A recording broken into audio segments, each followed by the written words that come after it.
Meus irmãos, a paz do Senhor Jesus. Amém. Abra sua Bíblia, carta de Paulo aos Romanos, o capítulo é de número 12.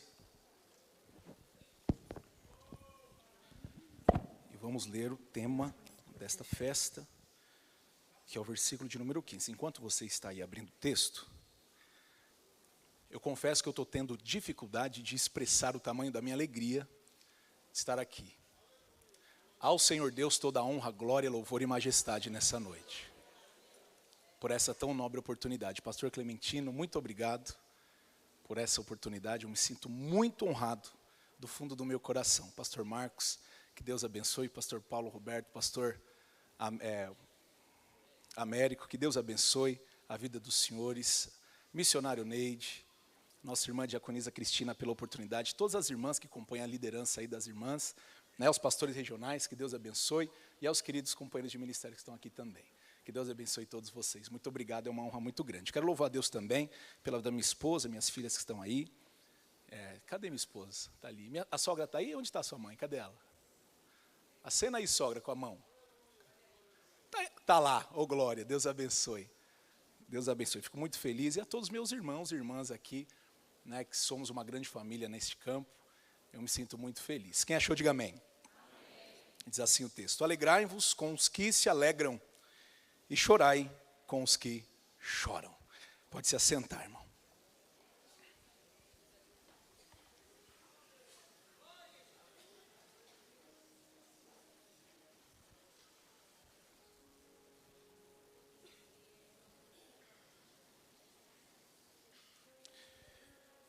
Em João 17, quem já teve a oportunidade de ler, acredito que toda a igreja, vai observar uma oração que também é conhecida como a oração sacerdotal. Quem está realizando essa oração é o próprio Cristo. E nesta oração, observa-se que há, da parte do nosso Senhor Jesus, uma intenção muito clara naquilo que Ele está falando com o Pai. Eu queria ler alguns versículos para você sobre dessa oração, para iniciar a nossa introdução desse sermão nessa noite. Jesus vai dizer assim no verso 20: eu não rogo somente por estes, mas também por aqueles que pela tua palavra hão de crer em mim, para que todos sejam um, como tu, ó Pai, o és em mim, e eu em ti. Que também eles sejam um em nós, para que o mundo creia que tu me enviaste. A proposta dessa festa, e o tema proposto, ele fala sobre unidade. Eu dediquei um pouquinho do meu tempo para observar essa oração de Jesus e tentar compreendê-la dentro da minha estrutura da maneira mais clara possível. E não foi difícil chegar a algumas conclusões. Porque quando Jesus diz para Pedro: tu és Pedro, e sobre esta pedra edificarei a minha igreja, este termo igreja, ele iguala a todos. Nós vamos observar uma singela tensão nesta epístola e que Paulo vai tratar. Mas quando Jesus está falando igreja, Jesus não está distinguindo ninguém, não está separando ninguém. Ele simplesmente iguala a todos, como um só corpo. Pensando nisso, dá então para tatear ou compreender por que Jesus ele ora desta forma. Jesus sabe do desafio que a igreja vai enfrentar na terra. Por isso que ele vai dizer sobre as portas do inferno. E vocês sabem muito bem que porta é mecanismo de defesa. Alguém vai precisar atacar. A questão é que Jesus compreende a profundidade dessa batalha. E ele sabe que este corpo chamado igreja, se não estiver ajustado, não vai suportar a batalha espiritual que acontece nas regiões celestiais. O próprio Deus reconhece a força de um time unido. Observa-se lá, ainda no princípio das Escrituras, que o próprio Deus disse: desçamos, porque eles entenderam o que é trabalhar em unidade. E quando o homem entende o que é trabalhar em unidade, nada pode pará-los. Sim. Em outra ocasião, Jesus vai dizer que, sendo bem sucinto na ocasião, Jesus vai dizer que um reino dividido não subsiste, não prospera. A preocupação nesta derradeira oração de Jesus é essa: Pai, ajude-os a compreender que o único caminho da vitória da igreja é a unidade. Os dons são importantes, mas não tão importantes quanto a unidade. Os talentos são importantes, mas não tão importantes quanto a unidade. A unidade vai igualá-los, porque quando um tiver caído, o outro vai levantar. A unidade vai fazê-los prevalecer, porque quando alguém estiver fraco, o outro sustenta. Quando alguém estiver doente, o outro ora, e assim a igreja avança até o arrebatamento da igreja.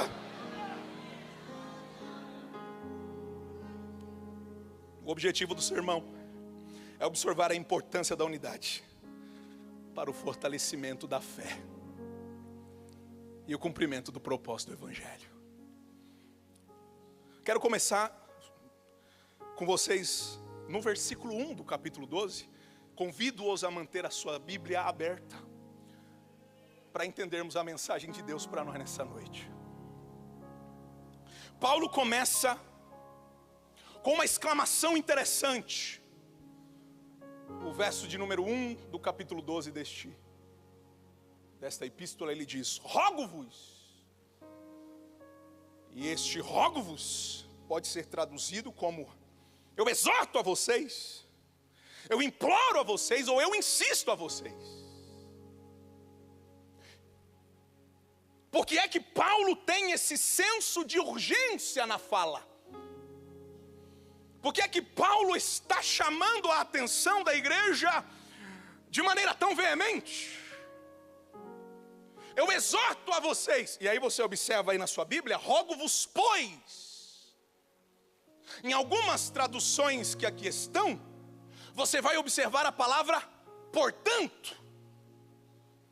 E esse pois e este portanto é de extrema importância nesse versículo aqui. Precisamos entender o porquê essa conjunção está aqui. Porque toda conjunção está unindo duas orações. Logo, quando Paulo está usando esta palavra pois ou portanto, ele está concluindo um assunto que ele começou um pouco antes. E para nós compreendermos, precisamos voltar pelo menos ao capítulo 9, 10 e 11 desta epístola, para entender o que Paulo está exortando e qual é a recomendação de Paulo nesse versículo. E voltando um pouquinho no texto, você vai compreender que, como já disse aqui, há uma pequena tensão entre judeus e gentios convertidos. Haja visto que nos primeiros momentos da igreja, essa questão de justificação, salvação, ainda é um pouquinho complexa. Sim. precisam compreender Cristo sendo judeu, anunciando as boas novas. Obviamente os primeiros crentes são judeus. Pedro, por exemplo, tem uma pequena dificuldade de entender esta abrangência do evangelho a outros povos. Tanto que Paulo é um apóstolo levantado para os gentios. E foi questionado por isso também. Há essa pequena tensão, a necessidade dessa observação maior, no tocante aonde o evangelho vai chegar. E Paulo usa esta carta para falar sobre isso. Não há nenhuma carta no Segundo Testamento que toque na justificação no pecado e na justificação de maneira tão clara quanto a epístola de Paulo aos Romanos. É interessante como ele constrói essa ideia da justificação. E justificação você sabe muito bem o que é. Tornar justo. Justificação podemos dizer que é pelo menos um dos 3 processos da salvação. Justificação, santificação e glorificação. Nós estamos falando do primeiro passo. A justificação é aquele momento onde Deus olhou para você e através do sangue de Jesus pagou a tua dívida. Esse assunto não é um assunto tão complexo em primeiro momento. A questão é por onde vem a justificação. E é isso que Paulo precisa tratar. Por quê? Porque alguns estão tentando permear por esse caminho pela lei. Está no texto. Os judeus, rejeitando o Cristo, buscam uma justificação pela lei. E Paulo agora está expondo de maneira clara e objetiva a justificação pela fé. São 2 caminhos completamente diferentes. E Paulo precisa deixar muito bem claro: a justificação pela fé é de graça. Não há homem nenhum capaz de se auto-justificar. O problema do religioso aqui é esse. Ele quer de alguma forma, através dos seus atos e da sua observância à lei, buscar um grau privilegiado na posição diante de Deus. O grande problema é que todo religioso, ele vai contra tudo aquilo que Jesus pregou. Porque Jesus pregou amor, unidade. Mas o religioso prega divisão e afastamento. Porque a religião não é que ela seja má, e isso é muito claro no texto. A religião, a lei é boa, mas boa para uma finalidade. E a Bíblia é muito clara no tocante a isso. Porque a lei é boa? Porque a lei aponta para o pecado. Por isso que o texto vai dizer que a morte herdou de Adão até Moisés, porque depois de Moisés tem lei. E aí há uma promessa para aquele que cumpre a lei. E que promessa é essa? Todo aquele que cumprir a lei, por ela viverá. Logo há uma possibilidade agora. Para todo homem que cumprir, tem vida. A questão é que nenhum homem consegue. A lei é importante para isso. Mas o religioso teima em continuar achando que pode alcançar alguma posição diante de Deus pela lei, pela tradição. E é importante nós pararmos aqui um pouquinho e pensarmos sobre isso. Porque a justificação pela fé ajunta. Mas aquele que busca a justificação pela lei, afasta. É o religioso, é o crentão, é o que sabe de tudo, é o que olha para o irmão e se sente numa posição privilegiada e discorda do irmão. Ele corta, ele decepa o irmão do corpo, ele faz isso. Ele diz: esse aqui não serve para continuar na igreja. Ele diz: esse aqui não serve para exercer o ministério. Esse aqui não serve para ocupar a função que está ocupando. Esse pastor aqui não dá. Essa líder aqui não serve. Esse irmão, ele não tem a mesma conduta de vida que eu, então ele não serve para estar. Eu tenho uma notícia para você. Infelizmente esse irmão está tentando se justificar pela lei, e a lei faz isso: sai para lá, você está em pecado. Ah, irmão, mas eu conheço um Jesus que caminhando pelas terras da Palestina viu um leproso, estava lá. O leproso, ninguém podia encostar nele, não porque estava imundo, mas chegou até Jesus e disse: olha, se o senhor quiser me tornar puro, fique à vontade. E o Jesus que não era religioso, o Jesus que não pregou o evangelho pela lei, ele disse: eu quero, e tocou no homem. Esse seu irmão não precisa de rejeição, precisa de toque, precisa de amor, precisa de abraço, porque nós fomos chamados para vivermos uma igreja unida e um corpo bem ajustado. Paulo está dizendo contra esses irmãos: vocês se acham demais, porque acham que seguem a tradição, porque acham que conhecem a Torá, porque acham que pelos horários específicos de oração e pelos muitos jejuns sem fundamento estão em posição privilegiada. Mas não, há uma nova proposta a partir de Jesus Cristo, e essa proposta é interessante, e eu caminho com você até o capítulo 11. Que proposta é essa, Samuel? Vou te dizer. Aliás, dos capítulos 9 ao capítulo 11, John Stott vai dizer que a palavra que é mais citada, a palavra-chave desse capítulo é misericórdia. Ainda bem que Jesus não vê os crentes como a gente vê,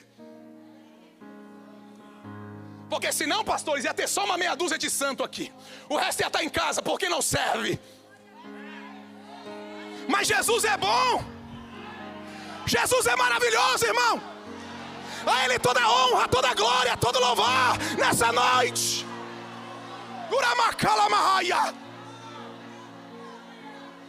A Bíblia vai dizer que Ele encerrou todos debaixo do pecado, propositalmente, para que com todos usasse de misericórdia. Porque não há como conhecer o amor de Deus sem reconhecer as nossas falhas, o quão miserável que somos, o quão pequeno que somos. Aquele que é mais perdoado é aquele que foi mais amado. E agora o texto vai dizer, e Paulo vai ser muito claro no capítulo 11 desta epístola, que Deus fez questão de cortar alguns da oliveira verdadeira. Talvez nós estamos diante do maior milagre da história do tempo e do espaço. Ele corta, e ele tira o olhar da oliveira agora. Ele vai para o zambujeiro. Quem é o zambujeiro? O zambujeiro é um tipo de oliveira também, mas selvagem. Oliveira da rocha, oliveira braba, diferente, o aspecto diferente, folha diferente, fruto diferente, tudo diferente. Mas Jesus tirou o olho da oliveira. Aliás, ele é a oliveira, mas o próprio Pai tira os olhos da oliveira e começa a observar o zambujeiro. Me permita parafrasear nessa noite. Deus está olhando para o zambujeiro e está dizendo: não tem nada de bom, não tem nada que preste, não vai a lugar nenhum, mas espera aí que eu tenho jeito para esse zambujeiro.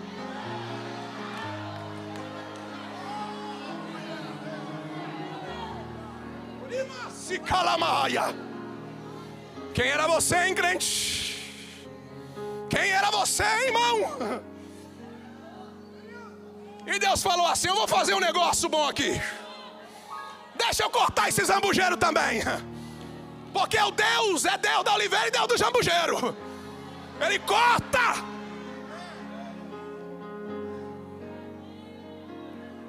Abre uma fenda na oliveira. Eu vou ajeitar esse negócio. E enxertou.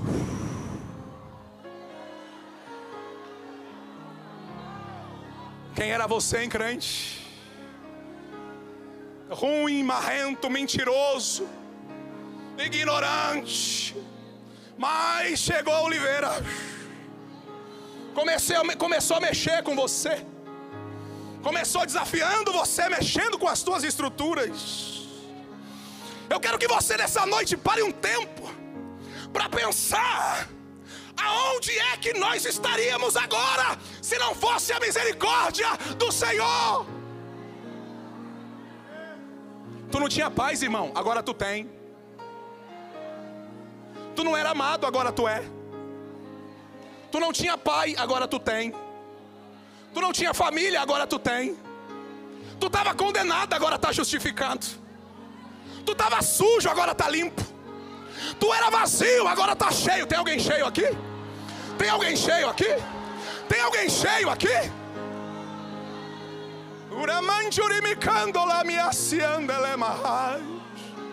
Deixa eu ver se tem alguém cheio aqui.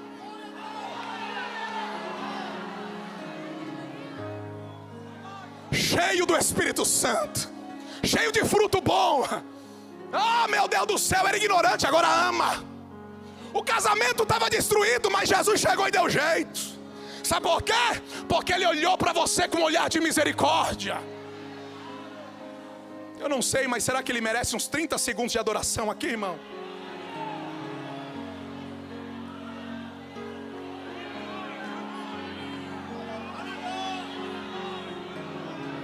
Obrigado, Jesus. Obrigado, Jesus. Obrigado, Jesus. Oh, glória.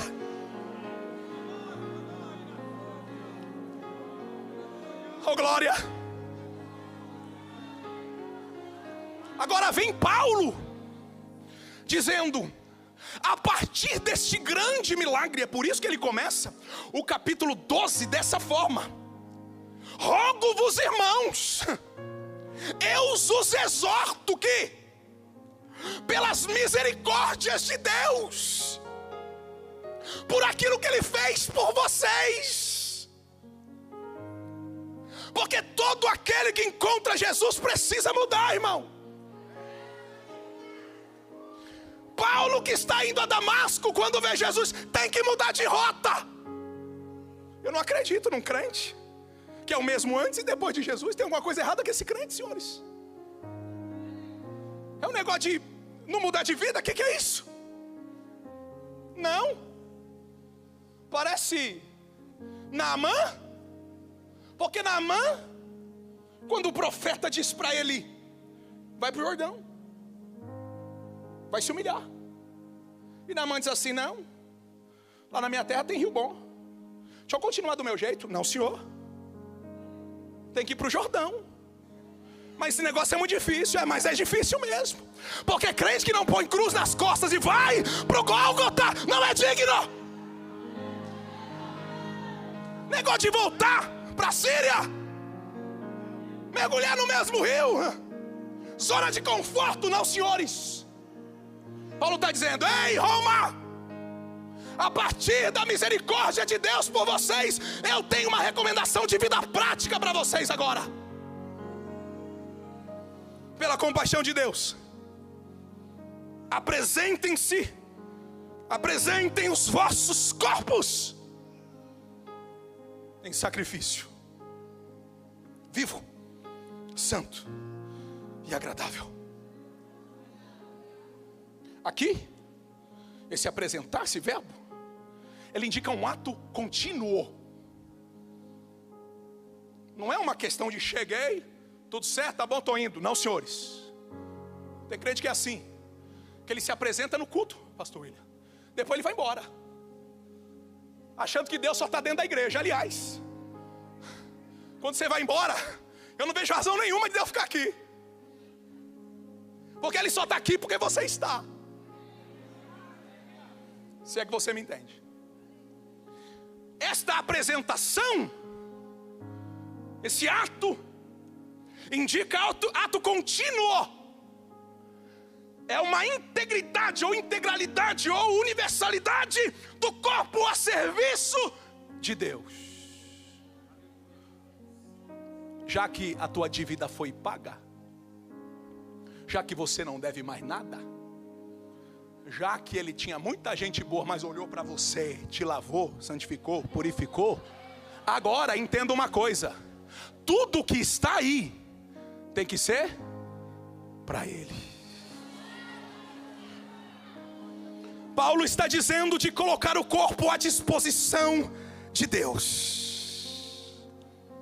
E ele vai dizer que é o vosso culto com entendimento. Então vamos lá? O que é o culto com entendimento? É apresentar-se a Deus de maneira integral. Mas pastor, achei até hoje que o culto eram aquelas 2h30 que ocorriam no templo. Não, senhores. E talvez esse seja um dos erros que nós cometemos. Achar que o teu culto começa aqui e termina aqui. Segundo as Escrituras, segundo Paulo, o culto racional é um culto universal, onde a entrega é total, o tempo todo. É na segunda, é na terça, é na quarta, é na quinta, é no trabalho, é na faculdade, é na escola, é dentro de casa. Não é só dentro da igreja não, irmão.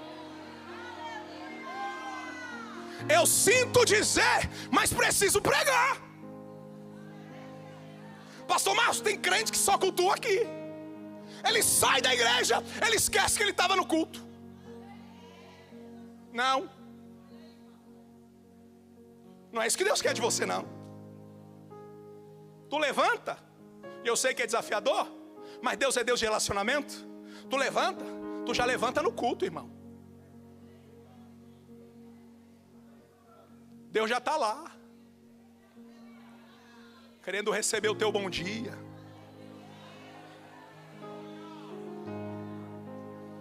O culto é contínuo.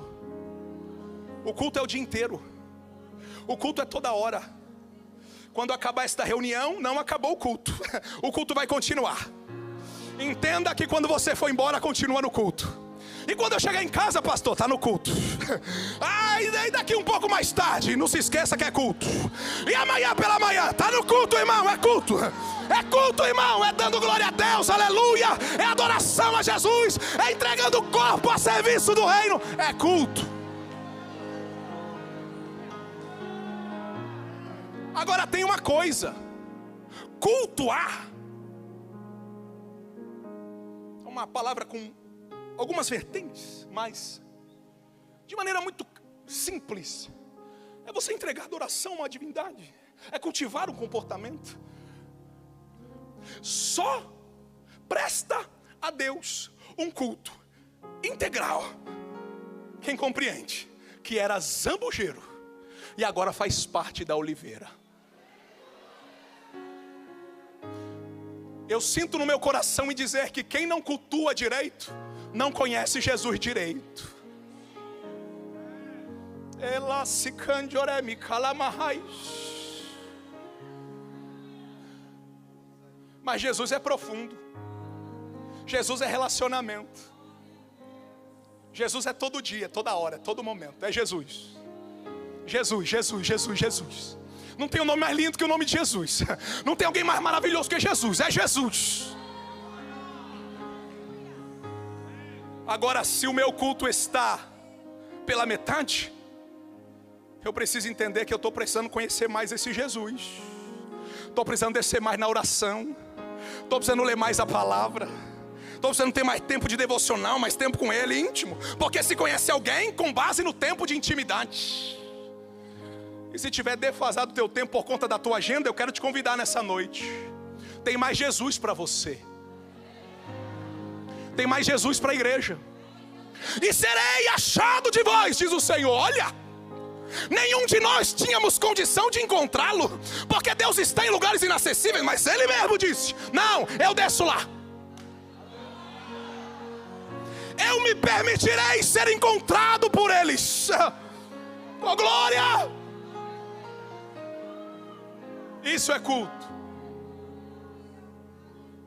A igreja funciona bem quando entende o princípio do culto.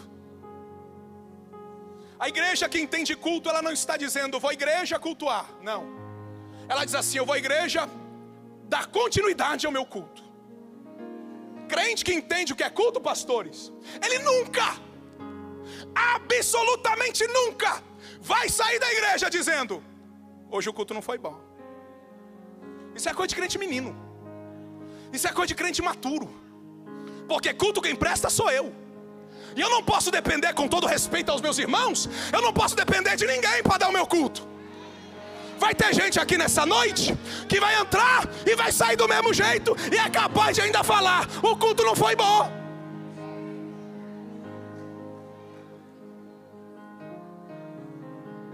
É porque não entendeu o que é culto. Porque todo aquele que entende o que é culto, ele já chega aqui adorando. Ele não está preocupado com o ventilador, com o ar-condicionado, se o irmão fala bem ou fala mal, se o cantor desafinou, por quê? Porque ele veio ver Jesus, ele veio adorar Jesus, ele veio exaltar Jesus. Tem alguém nessa noite que veio exaltar?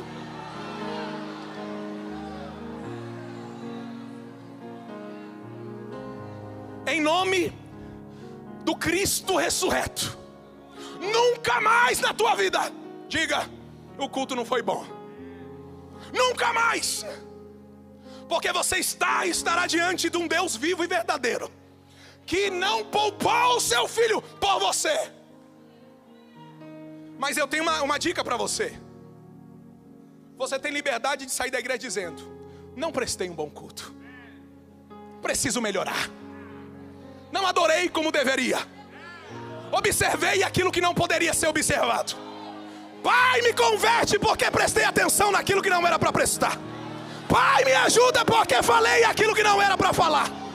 Ajuda a melhorar o meu culto. Quem pode adorar esse Jesus?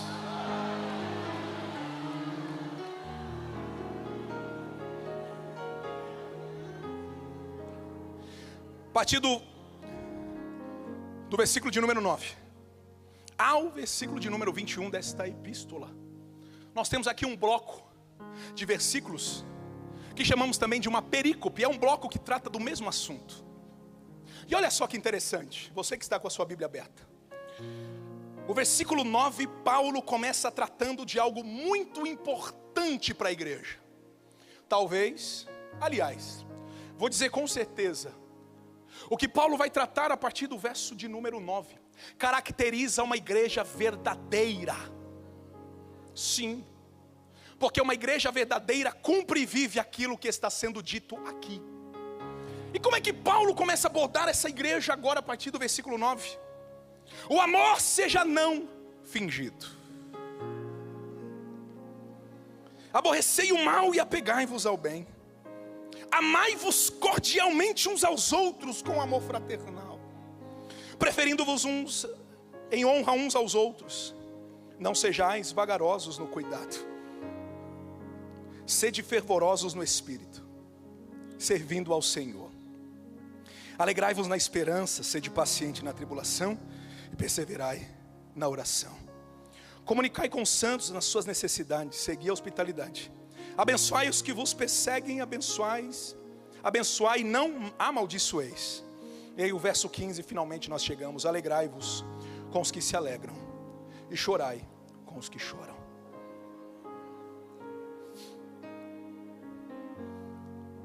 Olha só, irmão, falar de amor, não tem condição de falar de amor na igreja sem falar de discipulado.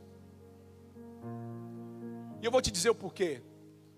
O próprio Senhor Jesus, em João 13:35 vai dizer assim: há uma marca em vocês que vão caracterizá-los como meus discípulos. São os dons? Não. Habilidade na retórica, na oratória? Não. As grandes mensagens pregadas? Também não. A habilidade em liderar? Também não. Um pastoreio efetivo? Também não. Quando é que vão conhecer vocês como meus discípulos? Quando amardes uns aos outros.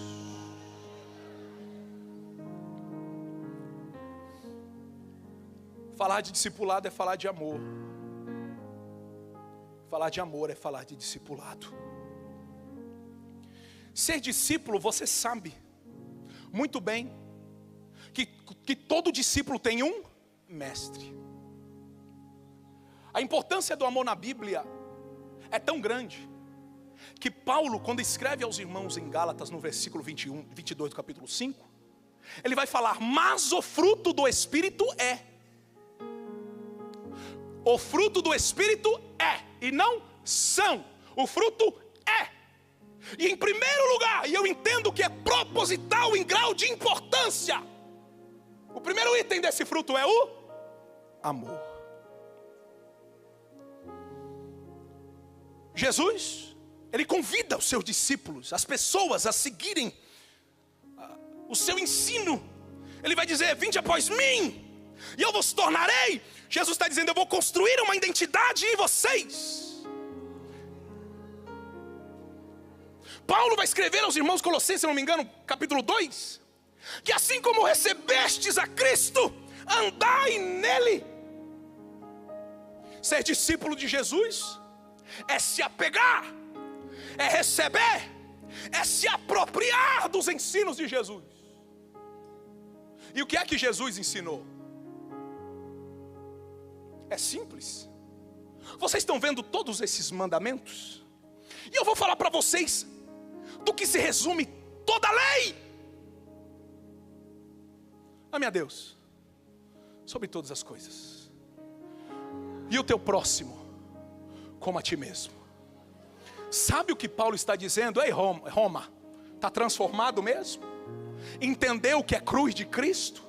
Entendeu o que é nova vida com Jesus? Vocês precisam se amar. Vocês precisam se amar. Sim, precisam se amar. Porque quem não aprende a amar não pode ser chamado de discípulo. Eu gostaria de ser muito mais profundo nesse tema aqui, porque eu quero agora, eu aqui, você aí, que nós façamos uma breve autoavaliação, como Paulo escreve à igreja de Corinto: examine-se, pois, o homem a si mesmo. E eu gosto desse silêncio agora. Você é capaz, e eu também, aqui é para nós, de olhar para todos os seus irmãos e dizer que o ama. Porque se há uma coisa que eu aprendi sobre o amor, é esta: o amor, ele não pode ser expresso por palavras. Falar que ama é muito fácil. E talvez o maior exemplo, digo com absoluta certeza, que o maior exemplo de amor foi o próprio Deus. Porque a Bíblia diz que Deus amou o mundo e deu, porque o amor é doador. O fato de você dizer que ama não quer dizer que ama de verdade. E a grande problemática, e o que tem, permita-me dizer, pastores, o que tem enfraquecido as nossas igrejas é essa divisão. São os times dentro da igreja, são as facções dentro da igreja. Paulo começa tratando a igreja de Corinto sobre isso. Vocês têm facções aí dentro. Um fala que é de Apolo, outro fala que é de Paulo, outro fala que é de Cristo. Que igreja é essa, irmão? É uma geração que se degradia com outra geração dentro da igreja. É uma geração que não conhece, que não consegue compreender os mais novos, e os mais novos que não conseguem compreender os mais velhos. Se lessem a Bíblia, saberiam como lidar com isso. Mas não. Permita-me, com todo o temor e tremor do meu coração, dizer que muitas das reuniões em casa, muitas das pizzadas à mesa, muitos dos chás que são promovidos nos lares, acaba saindo o nome de um crente, acaba saindo a crítica para alguém, acaba saindo o pecado que alguém cometeu. E Deus não chamou a igreja para apontar um ao outro. Quem é Samuel para falar de alguém, irmão?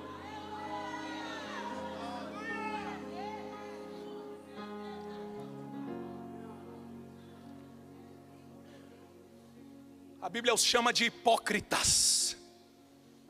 Tirem a trave dos olhos de vocês. antes de enxergar problema nas pessoas. É um negócio de não concordo com isso. Não vou com aquele jeito. Não dá certo comigo. Não consegue trabalhar. Se for para ser líder com ele, eu não sou. Que céu que você está indo, irmão?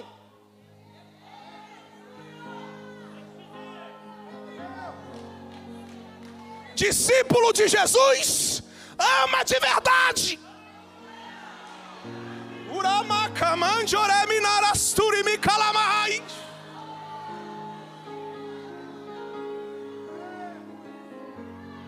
Você que é cheio de opinião acerca dos outros, se é uma noite propícia para você orar dizendo: converte esse coração, Jesus, essa noite é hoje. Em nome de Jesus, levanta a tua mão para o céu aqui. Pai, em nome de Jesus, converte o nosso coração nessa noite. Senhor, em nome de Jesus, me dá habilidade para amar o meu irmão de verdade, para abraçá-lo de verdade, para dizer que ama de verdade.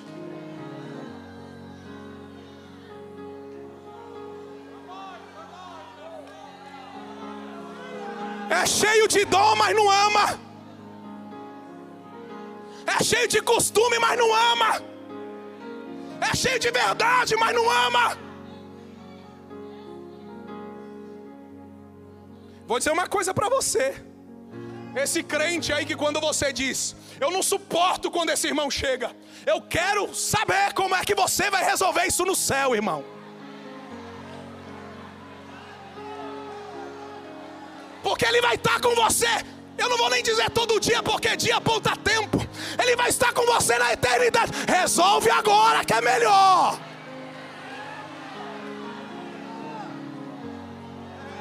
Eita glória!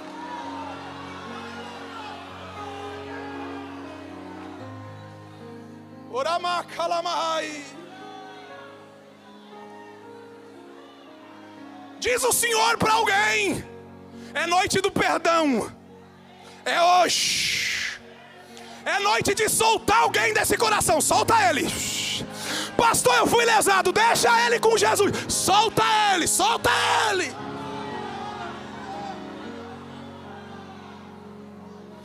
Eu fui humilhada. Solta ela, irmã. Porque a vingança vem de Deus. Deixa ela com Jesus. Eu quero desafiar alguém nessa noite a deixar o coração livre, fluido no Espírito, solto para adorar a Deus.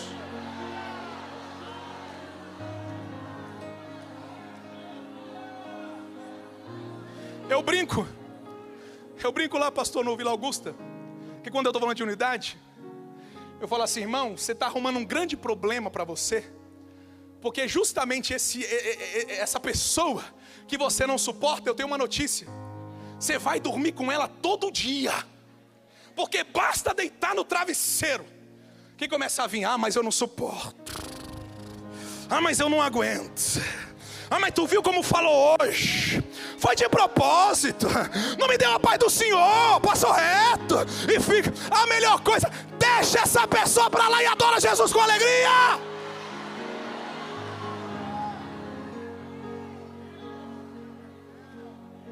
A não ser que você não seja discípulo, porque quem é discípulo ama, e quem ama é discípulo.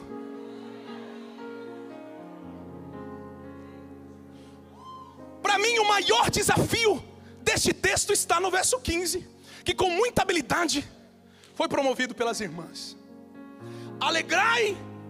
Alegrai-vos com os que se alegram, e chorai com os que choram. Por que eu achei esse texto desafiador e confrontador para mim? Eu vou dizer para você.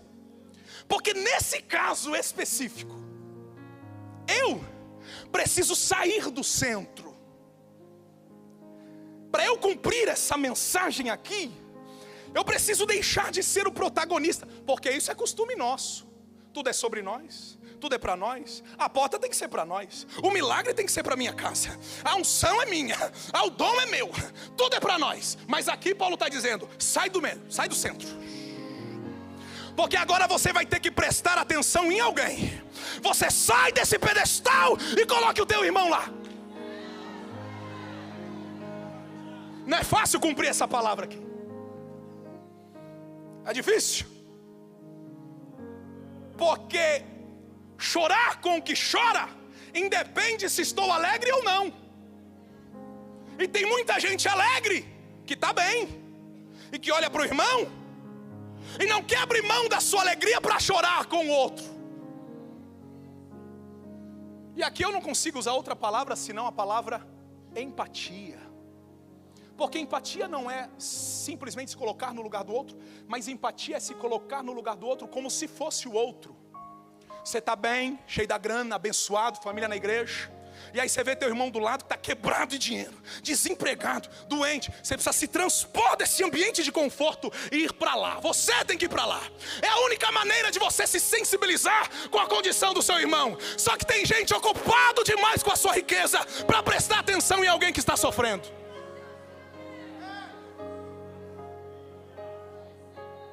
E sabe o que a gente diz? É preço. Olha para mim, estou na igreja, estou fazendo. Isso não é igreja, isso não é evangelho, isso não é discipulado. O desafio para nós como igreja aqui, nesse texto, e nesse tema tão desafiador, é conseguir se transpor ao ambiente daquele que está do nosso lado. E quantos irmãos e irmãs estão do meu lado precisando de algo, mas eu não tenho tempo, porque estou atarefado demais com as minhas mordomias.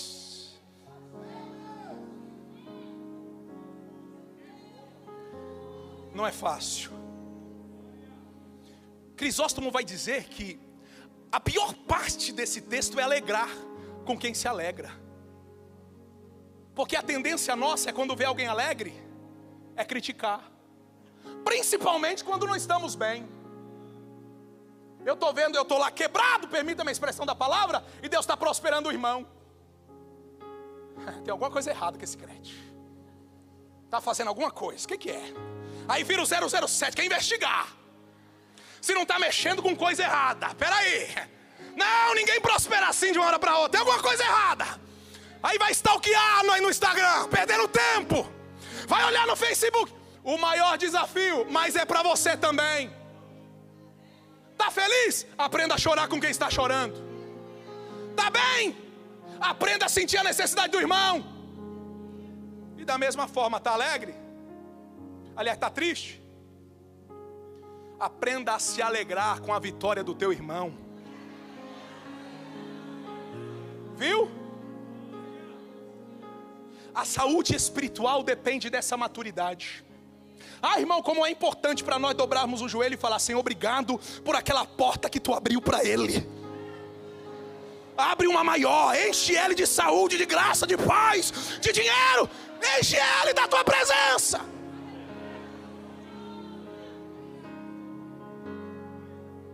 Isso é unidade. Isso é andar junto. Isso é ser corpo bem ajustado. Se não estamos vivendo isso, possivelmente estamos tateando a hipocrisia, achando que estamos indo para o céu. Mas é noite de ajuste, é noite de alinhamento, é noite de voltar para o caminho do amor. Lembra da mensagem para Éfeso? Tem uma mensagem de Deus para Éfeso. Vocês são uma igreja boa, uma igreja interessante. Eu tenho olhado o serviço de vocês, a hospitalidade com os santos. Vocês são bons, são grandes, uma igreja próspera. Mas tenho, porém, contra ti uma verdade: deixaste o primeiro amor. Te arruma, Éfeso. Te ajeita, Éfeso. Te alinha, Éfeso. Porque quem caminha no meio dos 7 castiçais sou eu. E se tu não se ajeitar, eu virei a ti e removerei de ti o teu castiçal. É noite de alinhamento, é noite de liberar perdão, é noite de unidade, é noite de dar as mãos, é noite de prosseguir como igreja de Deus.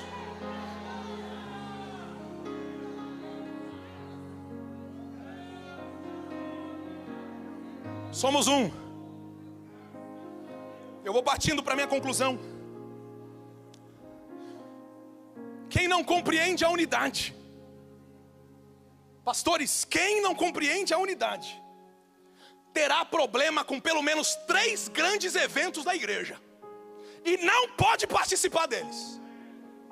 O primeiro, o Pentecostes. Crente que não gosta do outro não faz parte dentro do Pentecostes. E o Pentecostes, eu vou dizer para vocês, que assim como muitos teólogos e comentaristas dizem que Atos dos Apóstolos, ou o livro histórico de Atos, ou Atos do Espírito Santo não tem uma conclusão, é continuidade do mover de Deus até hoje. Eu posso então dizer a vocês que até hoje nós estamos vivendo o Pentecostes. Observe comigo. E estavam todos reunidos no mesmo lugar. Aí você pode me perguntar, mas o texto não está falando apenas de contingente? Claro que não. Que Deus é esse que desce onde há divisão, irmão? Que Deus é esse que desce em altar quebrado? Quando Elias clamou fogo do céu, Deus falou, arruma isso aí, senão não vai. Conserta esse negócio, senão não tem fogo. E Elias reparou o altar que estava quebrado. Ah, tá tudo certo? Tá. Manda fogo, tô indo.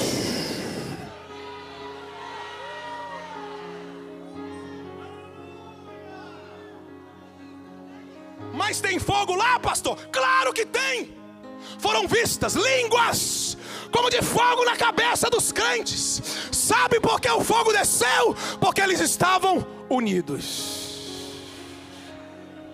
Eu não sei por que Jesus não me batiza com o Espírito Santo. Deixa esse irmão para lá que ele te batiza. Eu não sei por que estou há tantos anos na igreja e não falo em língua estranha. Deixa esse negócio de divisão que Deus desce. Se você tem problema com crente, você tem problema com Pentecostes. Não dá para viver a chama, o renovo, o enchimento e o transbordar do Espírito tendo divisão dentro da igreja. Ah, mas eu acho que eu estou pregando para irmãs e irmãos que compreendem o amor nessa noite. E se essa palavra é verdade, assim como foi em Atos 2, que não seja diferente nesta noite. Que quando Deus olhar para a Assembleia de Deus Ministério de Madureira em Guarulhos hoje, Ele encontre um povo com um coração puro, que ama o seu irmão, que está disposto a perdoar. Se Deus nessa noite encontrar essa virtude e essa configuração nessa igreja, até o findar desse trabalho, você sairá daqui transbordando da presença do Espírito de Deus. Segunda coisa, quem tem problema com unidade, tem problema com a edificação do corpo de Cristo, porque essa edificação depende de amor e depende de unidade. Aí Paulo, escrevendo a Corinto, vai dizer: preste atenção como vocês estão edificando esse corpo. Preste atenção como vocês estão edificando este templo. Porque alguns estão edificando com ouro, prata e pedras preciosas. Só que alguns, por ignorância, estão edificando esse templo com feno, palha e madeira. Quem é você? Porque se ama, edifica bem. Quem ama, constrói bem. Quem trabalha em unidade, constrói bem. E eu não posso deixar de fugir, porque quando Salomão termina o templo, o que é que aconteceu lá? A fumaça tomou conta.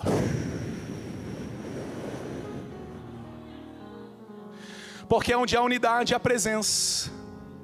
Quer ver uma igreja cheia da presença, que você entra e fala assim: rapaz, que presença gloriosa. É porque tem um povo unido lá. Deixa de falar que é o pastor, porque pode ser você, irmão. Terceiro e último, para eu finalizar e orar com vocês. Quem tem problema com unidade, vai ter problema em ser arrebatado, irmão. Então ele tem problema com Pentecostes, ele tem problema com enchimento, ele tem problema com a edificação da igreja, e ele vai ter problema em ser arrebatado. Por quê? Porque Deus vai ajuntar o povo. No soar da trombeta, os mortos ressuscitarão primeiro, e depois nós, como? Juntamente com eles.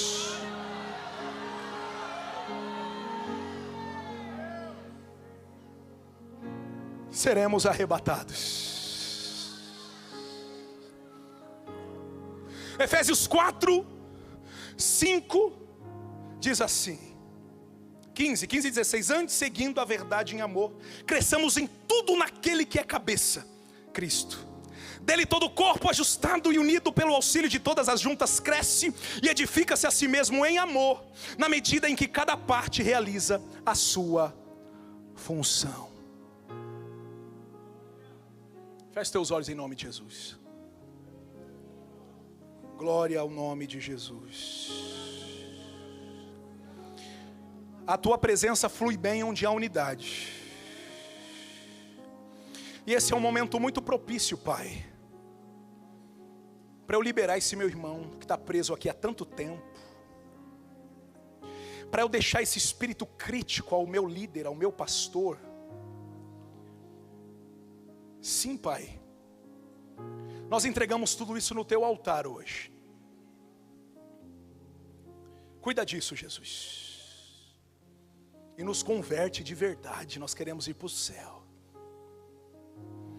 Faz essa cirurgia espiritual e também na nossa alma nesta noite, em nome de Jesus. Eu quero concluir pela autoridade da palavra de Deus, pela autoridade desta palavra que foi pregada nesta noite. Algo que é nosso, algo que é da igreja, não foi para o mundo que o Senhor liberou, foi para a igreja. Eu gostaria que o Senhor nos presenteasse com uma manifestação da tua presença nesse momento, Senhor. Isso.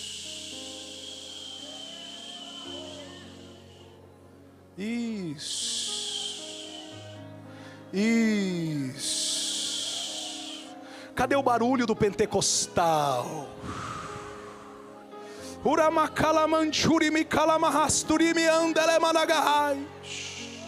Enche Jesus, enche Jesus, enche Jesus. Isso, isso, isso, isso.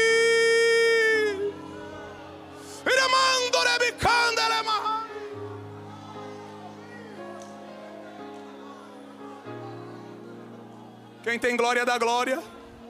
Quem tem língua estranha, fala em língua, seja renovado em língua nessa noite. Isso.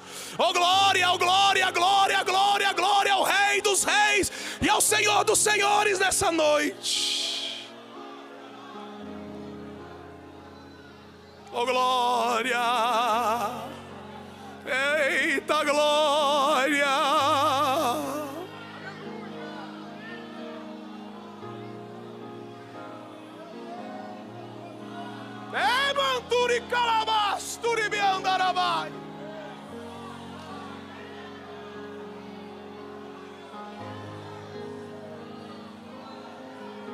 Oh glória, oh glória. Você pode aplaudir a Jesus bem forte nessa noite. Que Deus abençoe.